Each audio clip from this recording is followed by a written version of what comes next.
خلال الساعات الماضية تصدر اسم خالد مقدد قائمة البحث في انتشار شائعة وفاته، لكن نفى الخبر أبنائه الوليد والمعتصم مقدد عبر حساباتهم الرسمية على موقع التواصل الاجتماعي فيسبوك، وقالوا: الأطباء أخبرونا بتحسن صحة الوالد وبدأ في التعافي وتواجده في العناية المركزة، ما هي إلا حالة من الاطمئنان على صحته، وكذلك متابعة الحالة أول بأول، وطلبوا من الجمهور الدعاء له بالشفاء.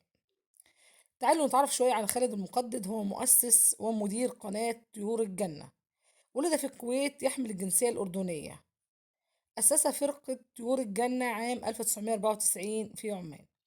أنتج الكثير من الأناشيد للأطفال.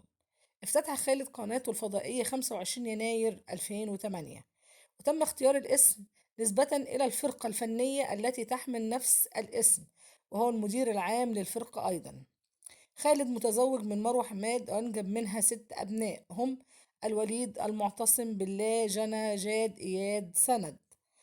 ربنا يشفيك ويعافيك ويرجعك لأسرتك في أحسن حال وأتم